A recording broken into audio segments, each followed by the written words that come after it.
Quinta-feira, 12 de outubro de 2023. Eu sou Guilherme Silva, jornalista vascaíno. Estou chegando aqui para mais um vídeo do canal com o segundo giro desse dia de hoje, com as atualizações das notícias do nosso amado e gigantesco Vasco da Gama. Gostaria primeiramente, pessoal, de pedir para vocês, vamos ajudar a crescer esse canal do Vasco. Se inscreve no canal, ativa o sininho das notificações, compartilhe o vídeo com outros vascaínos, compartilhe o link desse vídeo nos grupos de WhatsApp do Vasco. Aqui será um canal... nós vascaínos sempre sentimos falta, né, de mais espaço na mídia para falar do nosso amado e gigantesco Vasco da Gama. E eu sou vascaíno desde que eu nasci, desde que eu me entendo por gente. Então, nós que nascemos Vasco sabemos do porquê disso, né? Nós sabemos de toda a história. E com essa nova mídia da internet, aqui será um canal que vai falar do Vasco para a torcida do Vasco. Somos 25 milhões de torcedores espalhados pelo Brasil e pelo mundo.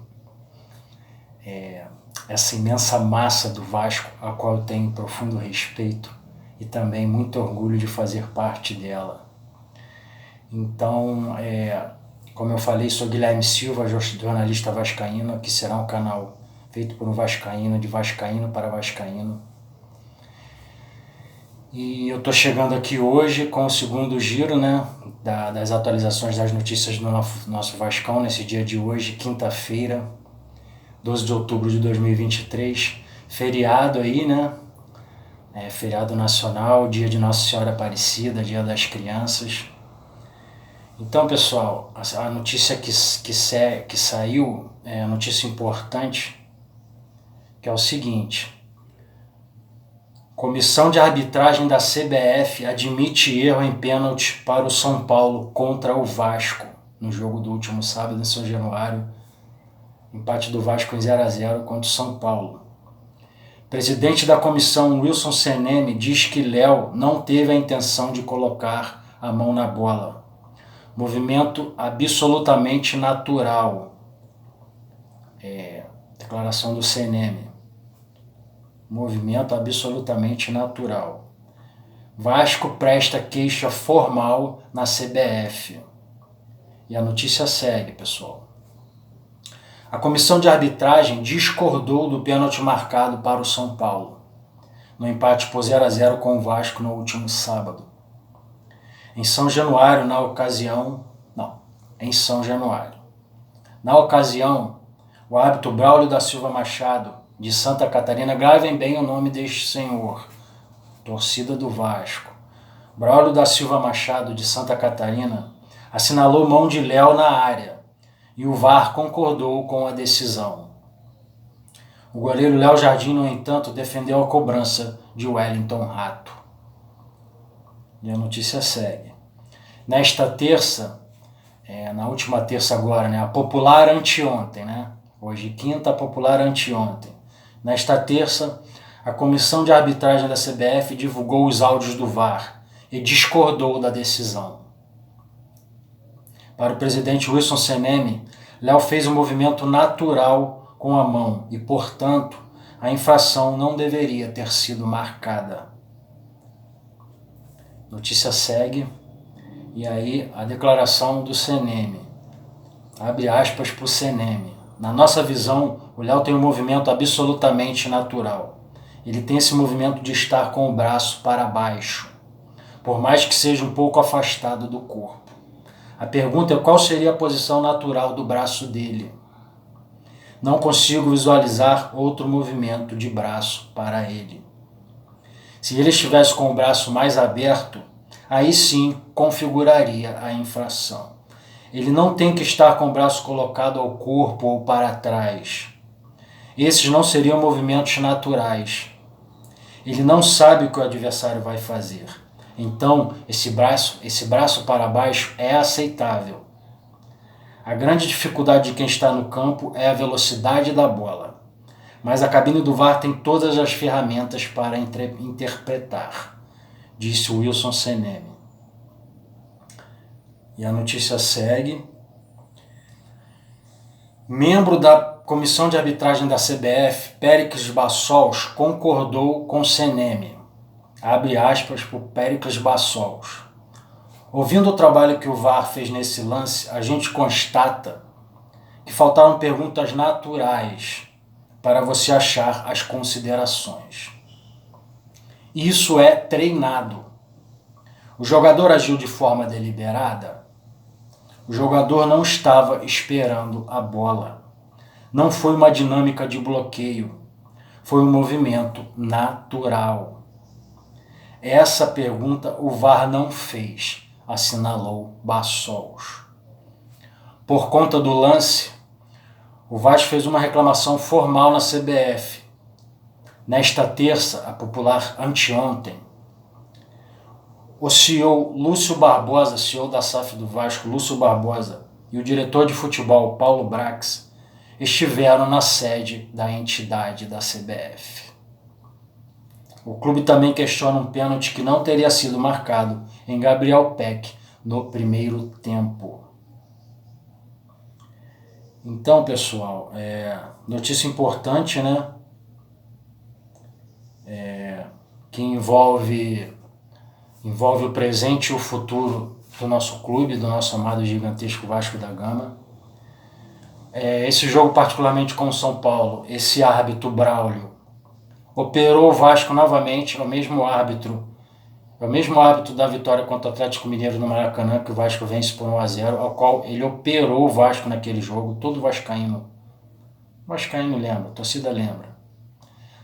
E ele novamente agora operou o Vasco de novo. Faltam 12 jogos para o Vasco até o final do Campeonato Brasileiro.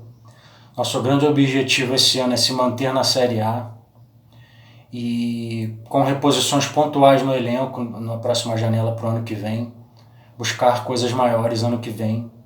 Reposições pontuais, já que montamos uma base esse ano, né? Chegaram aí, tem pelo menos 6 peças novas aí, titulares, né? Que chegaram na janela de transferências do meio desse ano. Medel, Praxedes, Paulinho, Payet, Verratti, Rossi, né? Então esses 6 jogadores. Payet nos últimos jogos não tem sido titular, mas eu acredito que o Payet vai ser titular e vai ajudar muito ainda essa equipe do Vasco, essa nova equipe do Vasco. Então, com essas 6 peças, né, 6 novos titulares que chegaram na janela de transferências do meio do ano, nosso grande objetivo é se manter na Série A e com reposições pontuais na próxima janela, buscar coisas maiores no ano que vem, em 2024.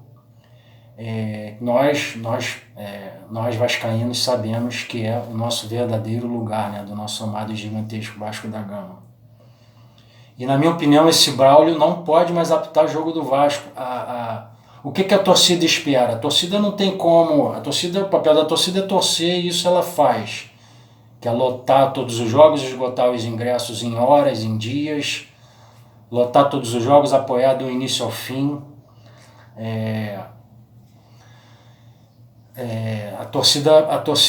O papel da torcida é torcer e ela faz o seu papel. A diretoria do Vasco, aí nas figuras do CEO Lúcio Barbosa, CEO da SAF, e do Paulo Brax, diretor de futebol, pressionar. Eles foram lá terça-feira agora, né, na CBF, continuar pressionando. O Vasco não precisa e nem quer ser beneficiado, o Vasco não quer ser mais roubado. O Vasco não quer ir para mais um rebaixamento no qual ele é roubado. Que a torcida sabe, o torcedor sabe que isso não é de agora, isso já vem de anos. Saiu uma pesquisa aí recentemente que o Vasco é de longe, e aí são estatísticas, o Vasco é de longe o clube que tem mais lances contra, mais lances marcados contra, lances que não deveriam ser marcados do campeonato. É o clube mais prejudicado do campeonato, é o Vasco, de longe. Então esse senhor Braulio, árbitro do último jogo contra o São Paulo e também contra o Atlético Mineiro no Maracanã, não pode mais apitar o jogo do Vasco, porque ele vai operar o Vasco de novo. É só pegar o histórico. E agora são 12 jogos para o fim do campeonato, é a reta final. Então, Paulo Brax, Lúcio Barbosa o que a torcida espera de vocês é que esse senhor não apite mais jogo do Vasco, assim como o Daronco. Daronco operou o Vasco contra o Bragantino em Bragança Paulista e operou o Vasco contra o Santos na Vila Belmiro. Contra o Bragantino, em Bragança Paulista, o Vasco conseguiu empatar ainda aquele jogo, não perdeu. Contra o Santos o Vasco não conseguiu, ele operou o Vasco de novo e o Vasco perdeu o jogo. Então, Daronco e Braulio, diretoria do Vasco, Paulo Brax, Lúcio Barbosa, que a torcida pede para vocês é que esses dois cidadãos não apitem mais jogos do Vasco nesse campeonato, porque eles vão operar o Vasco, é só pegar o histórico e vão fazer com o Vasco o que fizeram já aí nos últimos anos, é só buscar, pesquisar, operar o Vasco e rebaixar o Vasco, roubar o Vasco e rebaixar o Vasco. Essa é a intenção desses senhores. Na minha opinião, como torcedor, eu tenho vergonha como torcedor do Vasco fazer parte de um campeonato como esse, do Vasco fazer parte de uma federação como essa. Na minha opinião, o Campeonato Brasileiro não é decidido dentro de campo. Na minha opinião, o Campeonato Brasileiro é um campeonato decidido fora de campo. Quem decide o Campeonato Brasileiro, na minha opinião, é a arbitragem e o VAR. Então o VAR, que veio para ajudar no Brasil, ele atrapalha. Quem tem a oportunidade de ver a Premier League, veja a Premier League, acompanhe, só para ver como o VAR é utilizado na Premier League. Na minha opinião, é o campeonato onde o VAR é mais bem utilizado. O VAR veio para ajudar. Então vejam como o VAR é utilizado na Premier League e comparem com aqui no Brasil. Aqui no Brasil o Campeonato Brasileiro é tão sombrio que o VAR ele atrapalha. Por exemplo, tem um jogo Vasco e Grêmio na Arena do Grêmio, não vou lembrar o ano, mas é recente, Campeonato Brasileiro da Série A. Um golaço do Pikachu, todo vascaíno lembra desse jogo. O golaço do Pikachu, o VAR foi rebobinando a fita até achar uma falta e anulou o gol do Vasco. Um absurdo. Esse é só um exemplo. Então qualquer lance de qualquer time, de qualquer gol, se o VAR for rebobinando a fita, ele vai achar um lance, vai marcar falta e vai anular o gol. Quantas vezes o Vasco não teve isso contra? E a gente sabe bem os únicos que são beneficiados, né, que é a Mulambada e Corinthians. Nós vascaínos sabemos, né? Então, pessoal, notícia importante aí, estamos chegando aqui ao final do vídeo. Eu sou Guilherme Silva, jornalista vascaíno. Peço a vocês, se inscreve no canal, ativa o sininho das notificações, compartilhe o vídeo com os outros vascaínos, compartilhe o link do vídeo nos grupos de WhatsApp do Vasco. Muito obrigado por assistir esse vídeo até o final. A gente se vê no próximo vídeo. Aqui terá atualizações diárias com as notícias do nosso amado e gigantesco Vasco da Gama. Sou Guilherme Silva, jornalista vascaíno. O Vasco é para quem acredita. E saudações vascaínas!